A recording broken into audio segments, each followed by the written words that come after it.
En el año 1927, Sigmund Freud publicó Fetichismo, artículo donde aborda la naturaleza y el origen de esta perversión sexual.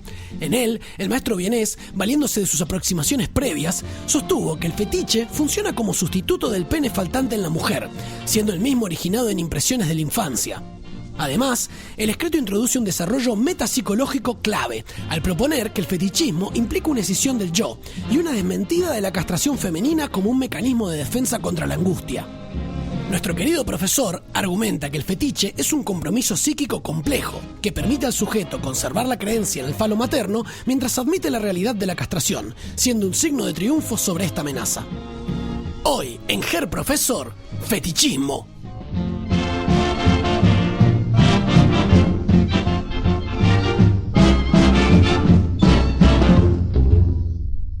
Muy bien.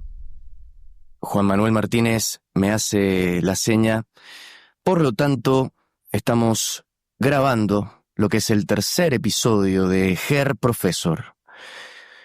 En esta oportunidad vamos a estar trabajando el texto Fetichismo de 1927. Texto poco comentado, pero que realmente resulta ser muy, muy interesante. Dani, ¿cómo estás? Bien, Juanma. ¿Vos cómo andás? Bien, muy bien. Muy interesante, como decías, este texto sobre el fetichismo, con algunas ideas centrales que vamos a ir trabajando el día de hoy. Realmente no tiene ningún desperdicio, ¿eh? Sí, y me surge la pregunta para empezar. ¿Qué se te ocurre? ¿Por qué será que no es uno de los textos más frecuentados? Qué buena pregunta. Yo pensaría rápidamente por dos razones. Primero, porque hay algunas ideas en el texto que Freud las trabaja muy categóricamente. Son ideas interesantes, ideas casi te diría concluyentes en algunos puntos. Y eso a veces no gusta demasiado. Y segundo, por el contenido de esas ideas. Son ideas que tocan aspectos interesantes como la sexualidad, la elección de objeto, las modalidades de relación con los demás. Creo que esos temas siempre son complicados. Sí, y además algo que por supuesto vamos a desarrollar dentro de un rato, pero acá ya se empieza a esbozar lo que es la desmentida y la escisión, y eso abre la puerta a una nueva manera de entender lo que sucede con el yo, lo que sucede con el psiquismo. Realmente se ha descuidado y me parece que el espíritu mismo de este podcast es traer de nuevo estos conceptos, quitarles el polvo y discutirlos. Exactamente. Y a la vez que hacemos eso, vamos a darnos cuenta de la actualidad que tiene esta noción de fetichismo y cómo es tan frecuente todavía escucharla en la clínica de hoy. Sí. Así que, ¿por qué no empezás por contarnos un poco qué tenés para decirnos sobre el fetichismo? ¿Qué hay con esta idea? Hablarnos un poco de eso. Sí, estuve investigando un poquito sobre la palabra fetichismo. Si vamos a la definición, fetichismo es la devoción hacia los objetos materiales. Pero antes de tener el sentido que Freud le atribuye en este texto, hubieron unos momentos interesantísimos. Por ejemplo, algo de lo que no se sabe mucho es que fue el investigador Charles de Brosses quien allá en el siglo XVIII, en su texto del culto a los dioses fetiches, propone una manera de pensar la evolución de la religión. De Brosses propone que el fetichismo es el estado más primitivo de la religión. Le van a seguir, por supuesto, los estados de politeísmo y monoteísmo, pero que ya van a representar una progresiva abstracción del pensamiento. La cuestión clave a entender acá es que realmente estos hombres y mujeres primitivos adoraban a objetos no como representaciones, abstracciones de un dios, sino como si realmente lo fuesen, lo encarnan. Estas creencias religiosas eran fundamentales en África. Fue desde ese lugar donde Charles de Brosses se acerca y piensa todo lo que estamos diciendo. Luego aparece el psiquiatra francés Alfred Binet, que tiene un texto, El fetichismo en el amor. Bueno, fue Binet, mencionado por Freud en este texto, quien describe por primera vez casos donde un objeto o parte del cuerpo adquiere un valor sexual privilegiado. Claro. Y que incluso si eso se exacerba, nos comenta Binet, llega a sustituir al objeto total del deseo. Después aparece Krafft-Ebing con su psicopatia sexualis, para hablar con propiedad, quien ya lo incorpora a la literatura médico-psiquiátrica. Ahora, después aparece nuestro amigo Karl Marx, quien va a hablar del fetichismo de la mercancía. Y luego sí, ya nos encontramos con Freud en 1927. Pero también recordar algo. Hay antecedentes en la obra freudiana. Tenemos 3 ensayos de teoría sexual, no solo el texto, sino los agregados que Freud propone. Allí Freud va pensando, va acercándose a la noción de fetichismo. Después tenemos algunos detallitos en El hombre de las ratas, en el texto de La Agradiva, e incluso algunas conferencias que Strachey marca en la nota introductoria, que, como te decía, son los antecedentes. Y todo eso trae 3 grandes puntos. El primero, la relación que tiene el fetiche con una impresión sexual recibida en la infancia. El segundo, que es el que se va a desarrollar de manera completa en el texto que nos toca abordar, el fetiche ocupando el lugar del pene faltante en la mujer. Exacto. Y también un estudio sobre algunos casos donde hay una elección del pie como fetiche. Estos son los antecedentes. ¿Qué va a hacer Freud en Fetichismo de 1927? Va a compendiar y ampliar. Pero también, como dijimos, va a sumar desarrollos metapsicológicos muy importantes. Exactamente, y a eso es donde vamos a llegar cuando veamos todo el tema de la represión, la desmentida, los mecanismos utilizados en ese sentido.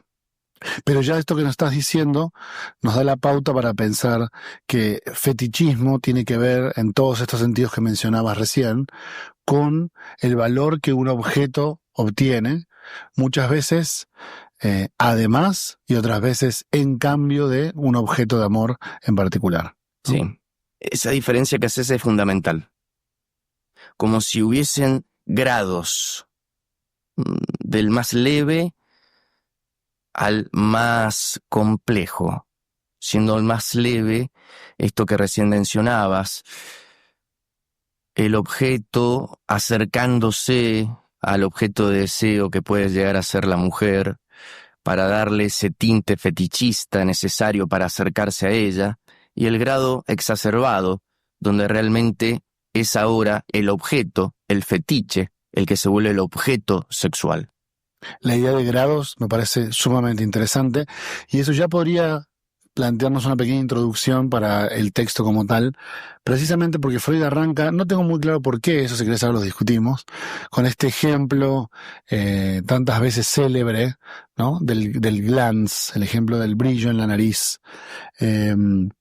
Más allá de que ahora discutamos por qué ese ejemplo se volvió tan famoso, particularmente por cómo Lacan lo rescata y cómo los colegas de la escuela francesa lo rescatan tan seguido, es muy claro esto que estás diciendo, ¿no? Podríamos pensar los grados del fetiche desde aspectos particulares que me llaman la atención y que me parecen atractivos, hasta un grado mucho más extremo donde el objeto fetichista sustituye precisamente a la persona, ¿no? Entonces, por ejemplo, decir que a alguien le gusta, no sé, las mujeres rubias o morochas, o los hombres con nariz grande o con nariz pequeña, o los hombres con alguna otra característica, puede entenderse muy bien como un aspecto disminuido de esta idea fetichista, al menos como se plantea en el ejemplo del glans, ¿no?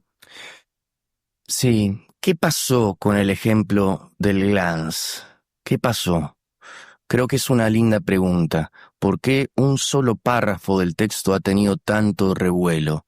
Bueno, lo encontramos a Freud jugando con las palabras, incluso con la homofonía.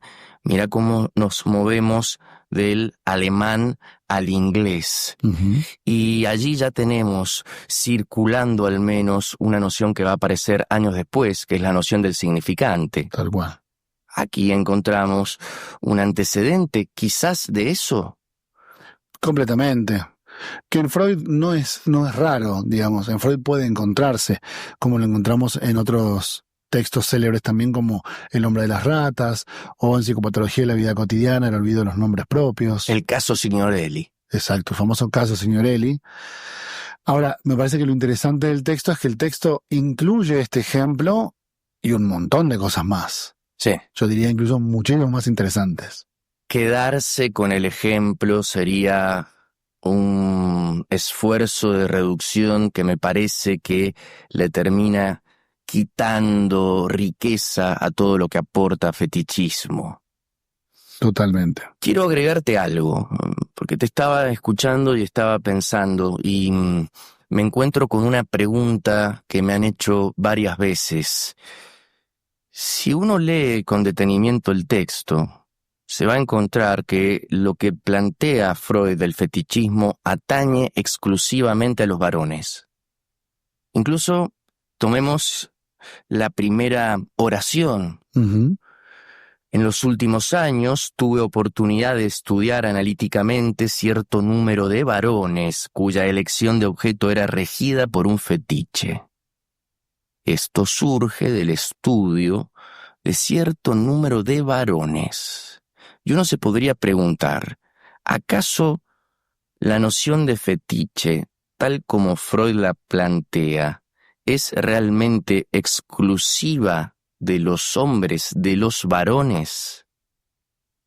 Estuve investigando un poco, estuve revisando, Ujú. y lo que tengo para decirte es lo siguiente, y quiero que lo debatamos, pero primero escúchame la idea. Sí, contame. El fetichismo es un fenómeno defensivo ligado a la angustia de castración. Si eso es así, en la mujer puede haber sustituciones o fijaciones eróticas a objetos parciales, Claro. pero no cumplen la misma función estructural que el fetiche freudiano. Si algo de lo que estoy diciendo tiene sentido, la noción de fetiche, tal como Freud la plantea, como ese movimiento defensivo, con las consecuencias que trae, que enseguida vamos a comentar, atañe exclusivamente a los varones, porque pone en el centro a la angustia de castración.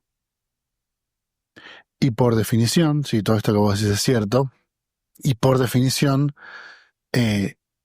tal como puede derivarse de la idea de Freud de complejo de castración, la niña no siente angustia de castración. Tiene otro tipo de relaciones con el problema de la castración y demás, pero no tiene estrictamente angustia de castración porque no se vierte sobre ella una amenaza que podrá después cumplirse o no cumplirse, como en el caso del varón. Así que tiene mucho sentido lo que estás diciendo y se relaciona justamente con el argumento central del texto de fetichismo. Sí. La idea es abrir el debate también, para que quien escuche esto que estamos diciendo y tenga ganas de contribuir a seguir pensando el asunto pueda hacerlo. Pero esta es la conclusión a la que he llegado. Siendo respetuoso de la obra freudiana. Después habría que buscar incluso qué han dicho otros autores, pero desde la teoría creada por Sigmund Freud, el fetichismo tiene estas condiciones. Por lo tanto, atañe exclusivamente a los varones. Totalmente. En ese sentido, como te decía, se relaciona con el argumento central del texto, que es pensar que el fetiche es el sustituto del falo de la mujer, ¿no? Específicamente de la madre. Y en ese sentido tiene una función, que es evitar que el varoncito observe la castración y por ende que piense que esa castración puede ser aplicada sobre él también. Claro. Encontramos el argumento. El varoncito ha creído en la existencia del pene de la madre y no quiere renunciar a eso. Ujú. ¿Por qué? Porque rehúsa darse por enterado del hecho que la mujer no posee pene. Porque si eso fuese así, su propio pene correría peligro. Exacto. Allí la angustia de castración. Allí la angustia de castración. Entonces, nos encontramos con el sentido y el propósito del fetiche.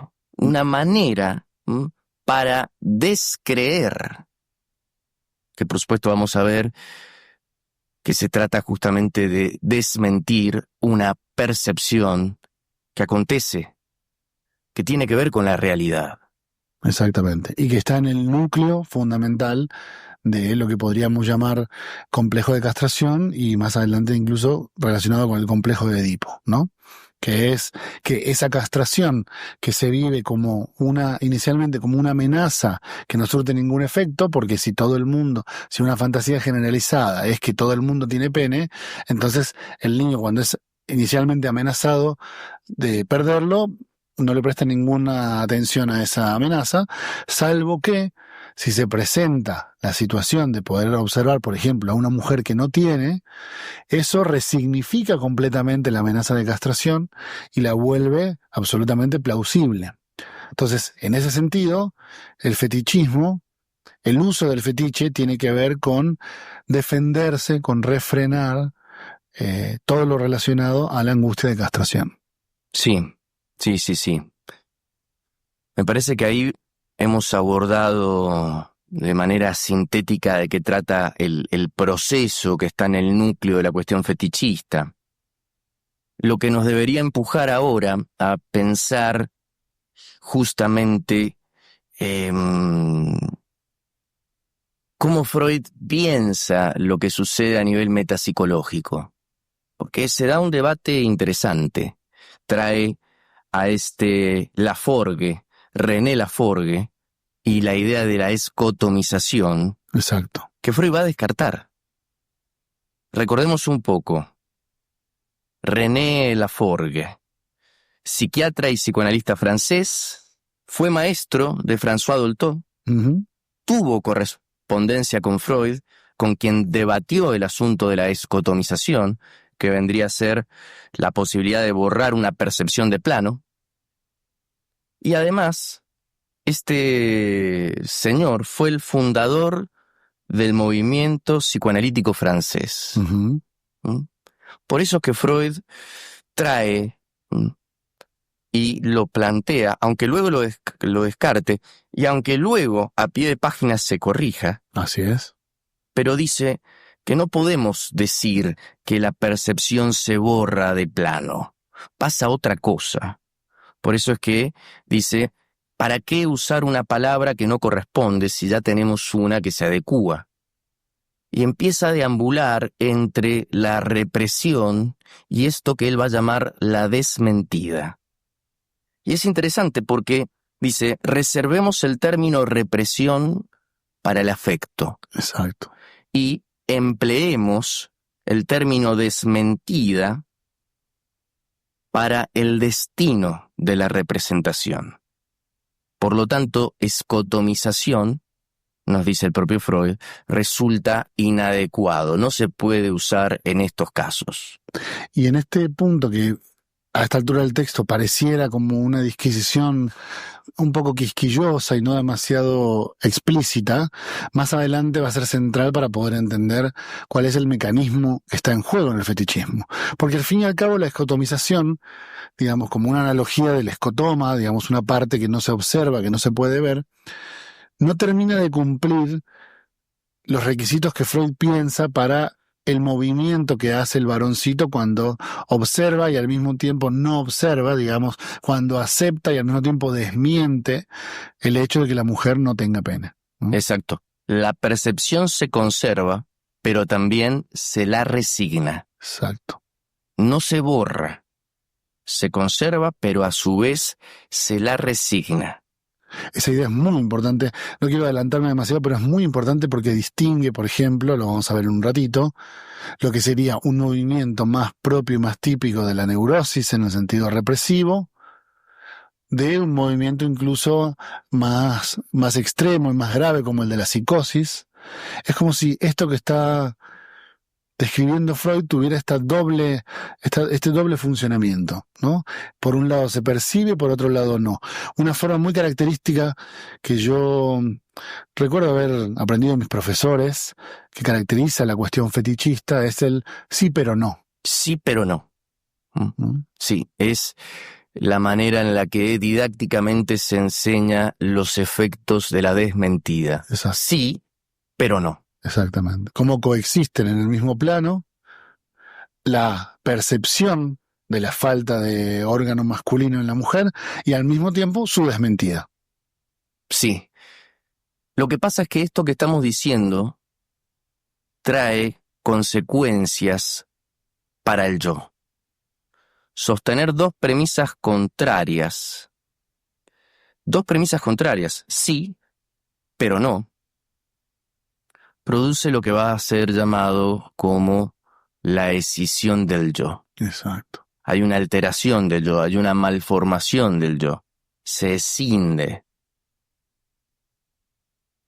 Esa idea es muy interesante porque terminará siendo, y nos adelantamos un poco en el tiempo de la historia del movimiento psicoanalítico, va a ser profundamente tomada por los analistas de la escuela inglesa, ¿no? La idea de la escisión en la propuesta kleiniana, el uso de los aspectos psicóticos y neuróticos de la personalidad en la propuesta de Bion. Todas esas ideas tienen un germen en este momento de funcionamiento como un yo escindido, que por una parte hace una cosa y por otra hace otra, ¿no? Es decir, ha conservado la idea de la falta de pene y al mismo tiempo la ha resignado, lo cual convierte también el fetiche en un elemento doble, ¿cierto? En esto también Freud es muy interesante lo que plantea. Por un lado, es el objeto utilizado para tapar, para velar, para no mostrar la castración de la mujer, pero al mismo tiempo funciona continuamente como un signo, como un símbolo, como un recordatorio constante de esa misma castración. Sí. Hay un triunfo sobre la amenaza de castración, pero a la misma vez una protección contra ella. Totalmente. Te estaba escuchando y pensaba, y vuelvo a la idea de cómo esto no ha sido estudiado en profundidad.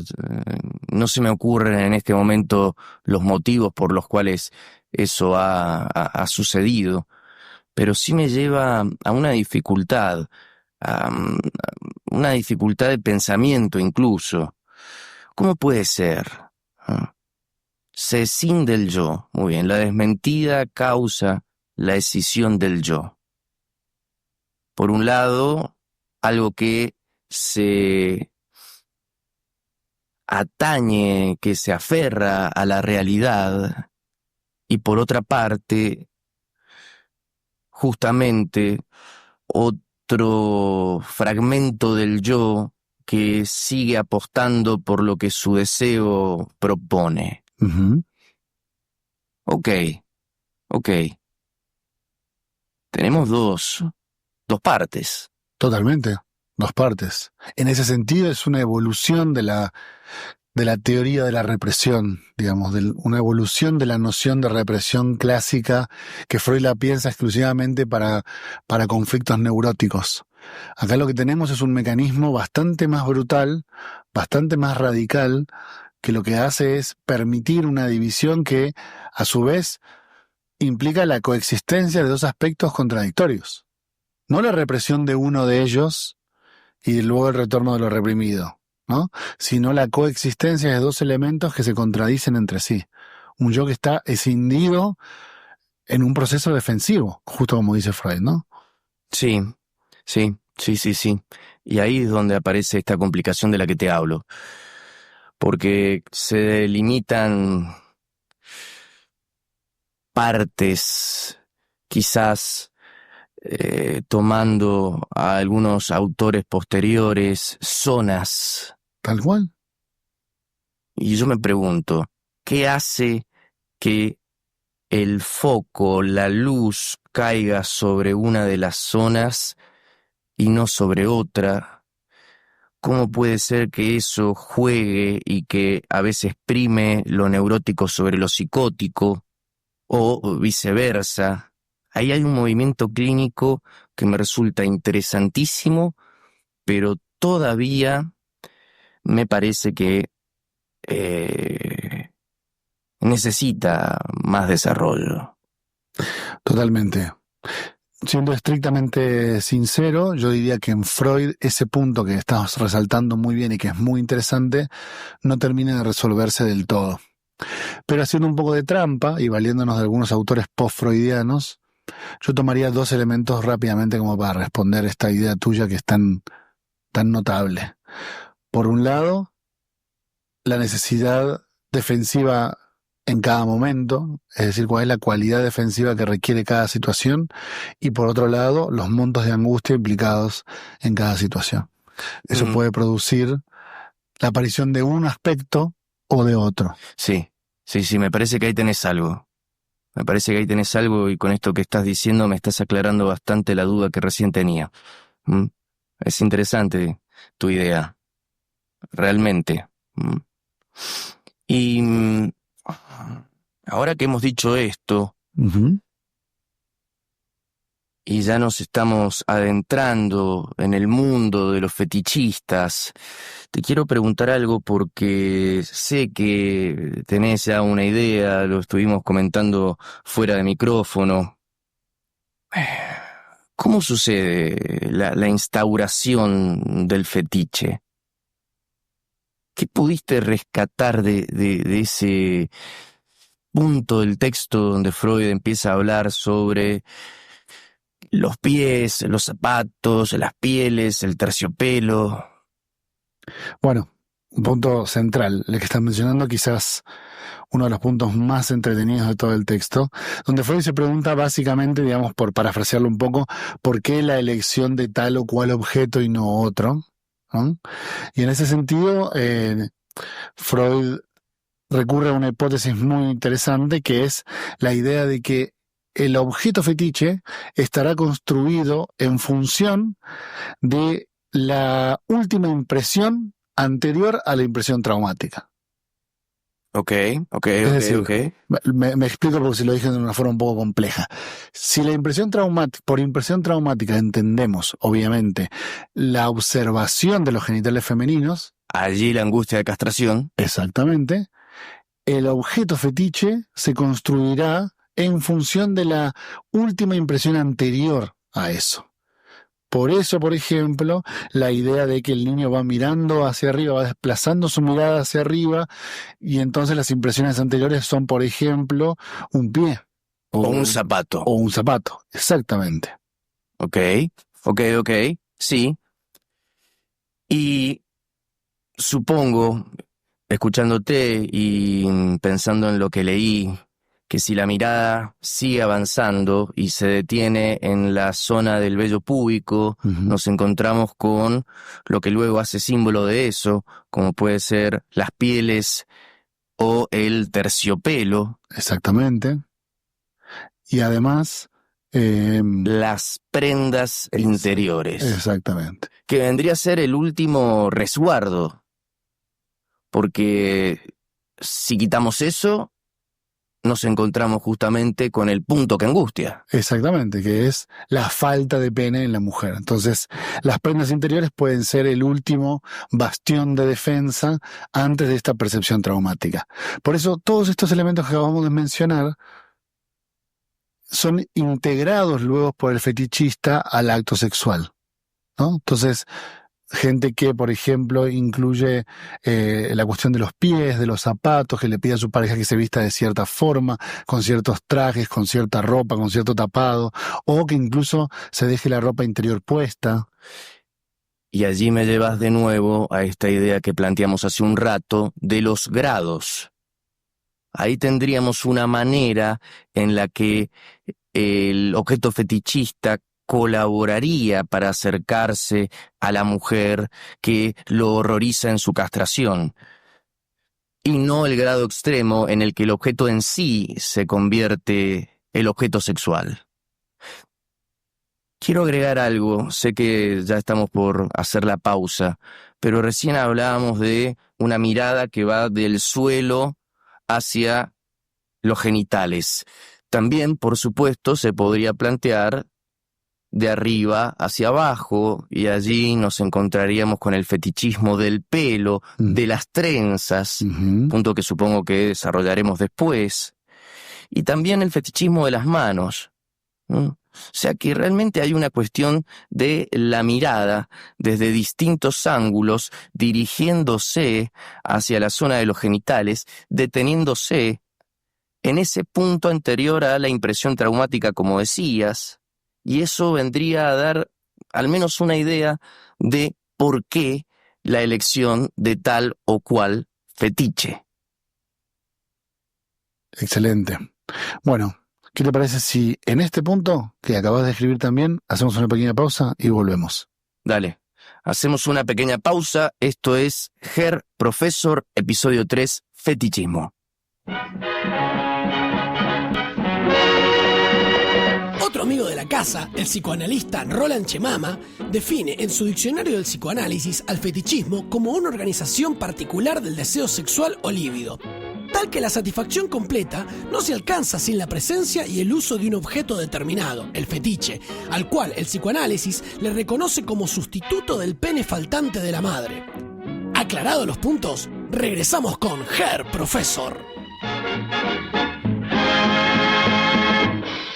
Volvemos con Herr Professor, y estamos hoy trabajando el texto Fetichismo de 1927, y para volver del break y ordenar un poco la cosa, recordar cómo llegamos hasta acá. Estuvimos hablando del fetichismo, incluso de la historia del concepto, algo que me había olvidado de decirte, que viene de un término portugués, significa hechizo. Uh-huh.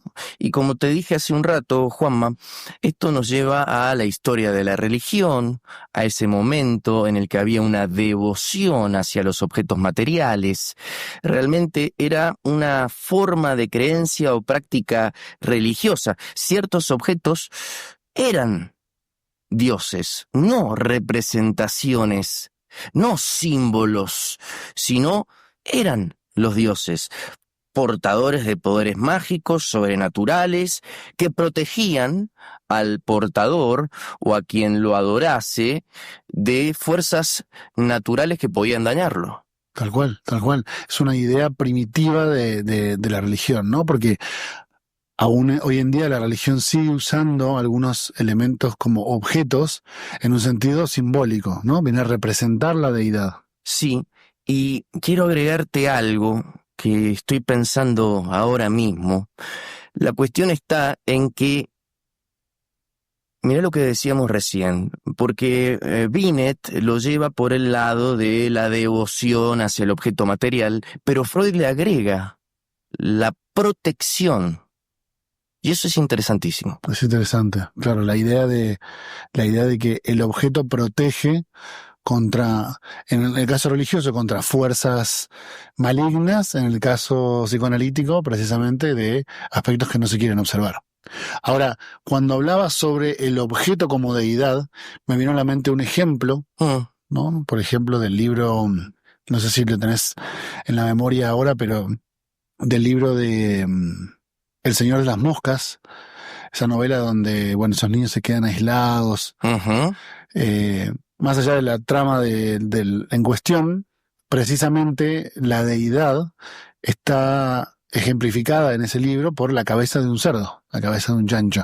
Y no es que representa a un dios, sino es el Señor de las Moscas, él es el dios como tal. O sea que estos niños crean su religión y colocan como dios a la cabeza de un chancho. Exactamente. Y en ese sentido lo tomo como un ejemplo de fetichismo, es decir, ese objeto es la deidad en sí misma, no representa, por supuesto uno puede hacer lecturas actuales más complejas de la representación del mal y demás, pero en ese mini sistema religioso que se organiza bastante primitivo, ese objeto representa la deidad, ¿no?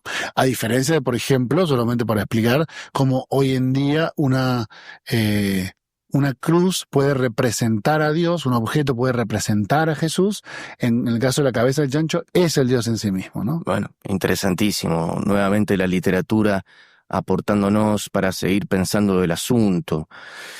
¿Te parece que regresemos al punto del texto en el cual nos quedamos? Sí. Veníamos persiguiendo la idea del fetichismo, nos encontramos con la desmentida, que nos sorprendió, porque justamente lo que queda es este sostenimiento de dos vertientes opuestas, incluso contradictorias, que aún así permanecen ambas funcionando de forma simultánea, y cómo eso produce una escisión del yo.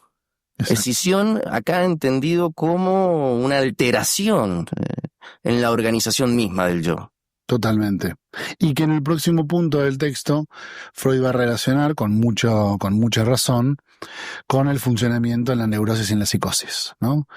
A esta altura del texto se menciona la idea que el que quiera revisarlo puede encontrar en dos textos, en Neurosis y Psicosis, y también en La pérdida de realidad de la neurosis y psicosis. El argumento es básicamente el mismo, sobre cómo funciona cada uno de estas patologías.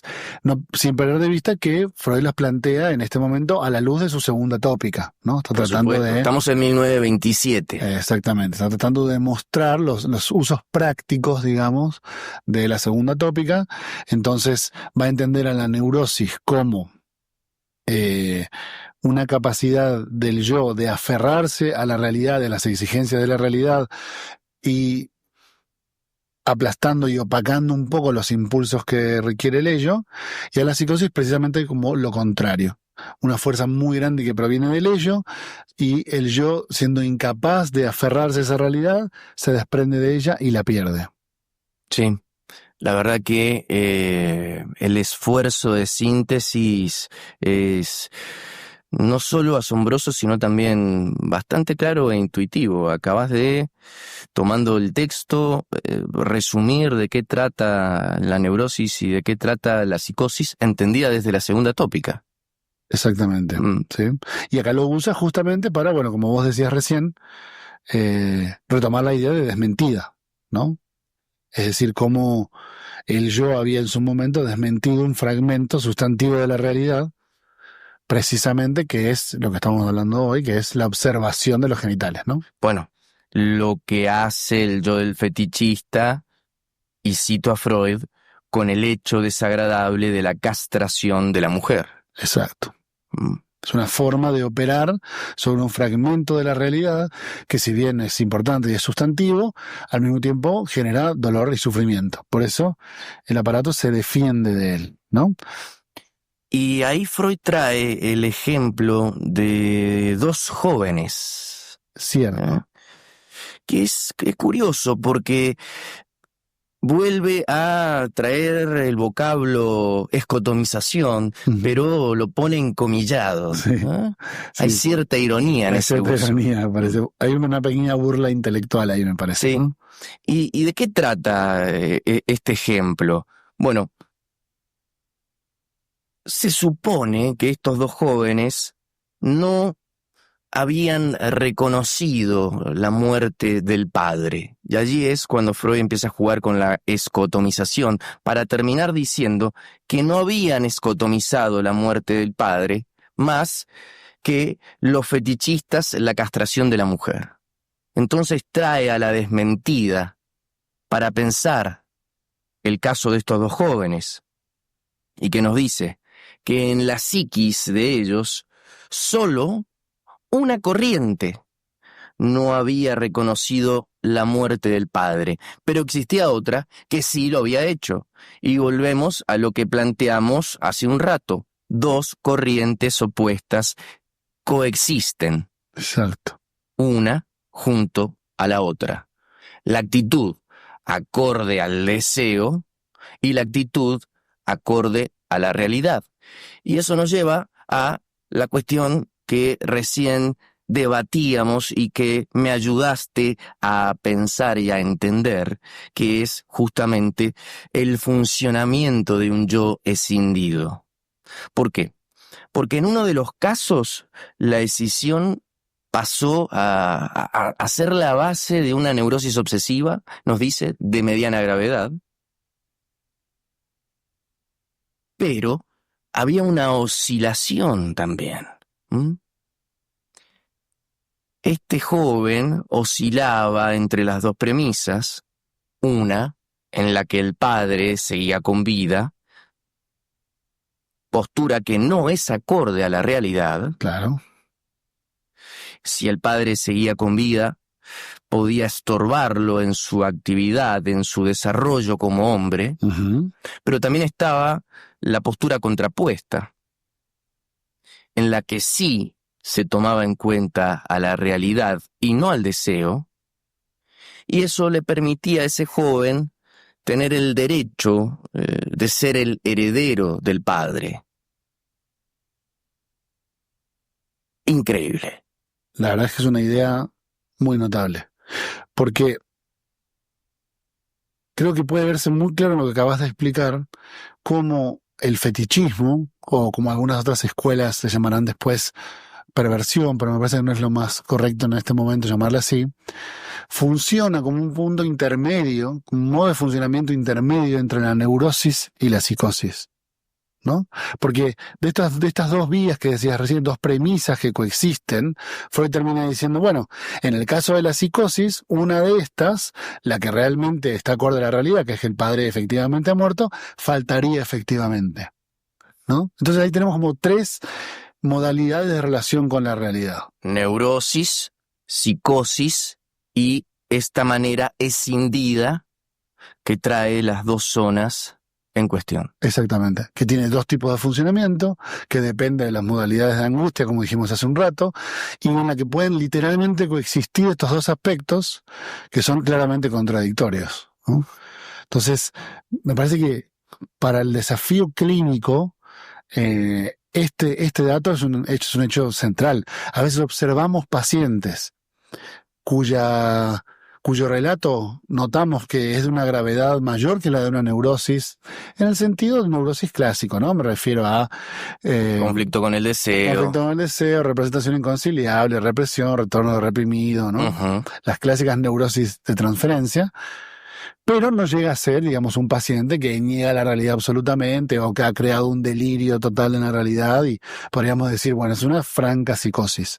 Sino, este aspecto fetichista transita en el medio, ¿no? Y dependiendo del modo de funcionamiento, la defensa que haya que utilizar, los montos de angustia, se presenta una vertiente o la otra. Sí, es lo que hace que el foco se coloque sobre un lado y no sobre el otro, y que el foco pueda cambiar y darse este movimiento psíquico tan complejo. Quiero agregar algo acá antes de continuar, porque es importante también resaltar que esto que se empieza a trabajar en fetichismo en 1927 se continúa pensando en textos posteriores, fundamentalmente en dos. La escisión del yo en el proceso defensivo, texto que queda inconcluso, y también se trabaja en el esquema del psicoanálisis. Allí hay un apartado dedicado justamente a la cuestión de la escisión. Y es interesante. ¿Por qué? Porque es parte de la última gran teorización de Freud, de la cual lamentablemente no pudimos saber más que esto.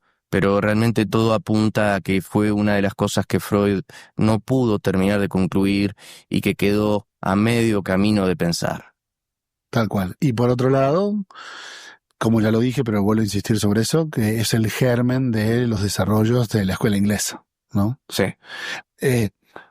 Con algunas retoques más o menos, esta idea de las dos corrientes que coexisten y tienen modos de funcionamiento distintos, es básicamente la idea de Bion de aspectos psicóticos de la personalidad, aspectos neuróticos de la personalidad, ¿no? Básicamente es eso. Y trata de describir otra vez un modo de funcionamiento que no es el de los estudios clásicos freudianos de la neurosis. Es otro modo de funcionamiento un poco más grave, podríamos decir, entre comillas, ¿cierto? Sí, sí. Me llevas de nuevo a pensar en el fetiche y cómo justamente el fetiche en sí nos enseña, nos muestra tanto que se ha tenido en cuenta la realidad como no se ha tenido en cuenta a la realidad. El fetiche anuda tanto la desmentida como la aseveración de la castración. Tal cual. Y ahora que lo decís, me gustaría retomar una idea que no sé si la mencionamos, pero es muy importante. Y es que el terror a la castración es un tema generalizado en el sexo masculino, digamos. No es que el terror a la castración es explícitamente algo que aparece en los fenómenos fetichistas, sino al revés. El fetichismo es una forma de reacción al evento terrorífico de la castración y por ende a lo terrorífico de la presentación de el cuerpo femenino. Qué bueno que te acordaste de esto, porque en algún lado Freud lo dice, el fetiche le facilita las cosas al fetichista. Tiene que, mejor dicho, no tiene que atravesar la angustia que el varón no fetichista debe atravesar. Totalmente. La angustia de castración, que en el varón no fetichista le va a permitir el contacto con el cuerpo femenino, sin tener que, no sé, rechazarlo, alejarse de él, sentir asco con respecto a lo femenino, ¿no? Que, bueno, vemos muchos varones que tienen ese tipo de sintomatología. El horror que claro, se les presentifica. Exactamente, ¿sí? La fantasía de, no sé si esto lo habrás observado clínicamente, pero yo es algo que escucho muy frecuente en el consultorio, que es la fantasía de estas mujeres devoradoras, que si fuera por ellas, se comerían todo, destruirían todo, y hombres que tienen fantasías de que, bueno, se perderán ahí adentro, serán devorados ahí adentro Y por estas pueden mujeres llegar insaciables. incluso a perder el pene si lo meten en la vagina. Exactamente. Es una fantasía muy frecuente cuando observamos problemas, por ejemplo, de disfunciones sexuales en los varones, ¿no? Gente que no tiene, por ejemplo, o dificultades en mantener una erección o incluso eyaculación precoz Sí. por fantasías en este Sí, sentido. aparecen inhibiciones allí. Exactamente. Entonces, bueno, lo que queremos decir con esto es que al final el fetichismo es una modalidad defensiva que presenta una forma de resolver esto. No hay ninguna forma que sea mejor que otra, pero, como bien dijiste, resuelve el problema de tener que atravesar por la angustia de castración, haciendo como un puente, haciendo como una trampita, ¿no? Haciendo como sí, pero no. Sí, está castrada, a la vez no está castrada. Exacto. Y eso, y no quiero que nos vayamos sin decirlo porque me resulta increíblemente interesante, el cortador de trenzas. Freud se guardó la cereza del postre para el final, por supuesto. ¿Y qué plantea? Que cuando en el varón hay una fuerte identificación con el padre, lo encontramos replicando el acto de la castración. Entonces la trenza pasa a ser el falo y el acto de cortarla, la castración del mismo. Tal cual. Se abre todo un mundo psicopatológico que incluso nos empuja a pensar en los grandes casos de algunos asesinos que han mutilado a las mujeres y conservado zapatos, partes del cuerpo, el pelo como trofeo. Exactamente. En casos bien extremos, ¿no? Pero no cambia cualitativamente demasiado de esto que observamos también clínicamente en momentos en los cuales la mujer como objeto sexual se parcializa o hay elementos de ella que son atractivos, ¿no? Para algunos varones, digamos, cuando la gente coloquialmente dice tratar a la otra persona como si fuera un objeto, nos estamos refiriendo a esto, a la fetichización de ciertas partes del cuerpo que sustituyen a la otra persona como tal. El caso que muy bien traes de los asesinos seriales y demás es un extremo de eso, pero fíjate cómo siempre guardan un trofeo, una parte, o del pie, o la oreja, o la piel, ¿no? Hay algo que guardan. ¿Por qué? Porque el hecho de castrar, de jugar a replicar eso, de nuevo nos trae la desmentida. Si yo puedo castrarla es porque ha conservado su pene. Exactamente, sí. Además de que tiene este típico funcionamiento del juego infantil, ¿no? De poder replicar activamente aquella situación que se vivió pasivamente, como bien dice Freud, ¿no? Sí. Y el último detallito, que tampoco quiero que se nos vaya, Freud habla de la costumbre de los chinos de mutilar el pie femenino para luego venerarlo. Él habla de la posibilidad de pensar al fetichismo dentro de la psicología de los pueblos, ¿no? Y nuevamente, algo que se mutila y luego se lo venera. Y yo creo que tiene razón en este sentido. Totalmente. Un dios al que primero se lo mata y luego se lo... Esto es esencialmente el argumento de Totem y Tabú, ¿no? Sí, sí. Un dios al que se lo mata, se lo castiga, se lo tortura para después elevarlo a la categoría divina. Sí, ¿no? Sí. La verdad que es interesantísimo este texto. Mira, que es uno de los textos... a ver, decirte que es uno de los textos más interesantes de Freud sería mentirte porque ya sabes que todos me resultan interesantes, pero este en particular es florido, tiene mucho material. Sí, hay que reconocer que ha sido una gran elección. Bueno, yo quiero cerrar diciendo algo. Si les ha gustado este episodio, si les ha parecido interesante la manera que hemos tenido de comentarlo, de pensarlo, compártanlo. Pásenselo a ese amigo, a esa amiga que crean que puede llegar a resultarle interesante, que le puede llegar a resultar útil, y háganlo circular, que lo que queremos es eso, que se vuelva a debatir, que se vuelva a pensar, que se vuelva a charlar sobre algunas ideas. Excelente. Dani, muchas gracias. Te mando un abrazo y nos vemos en el próximo episodio. Así será. Nos Que vemos. bien. Chau, chau. Idea original, Daniel Camps. Conducción, Juan Manuel Martínez y Daniel Camps. Locución, SNM. Her Professor es una producción de la Casa de la Lluvia.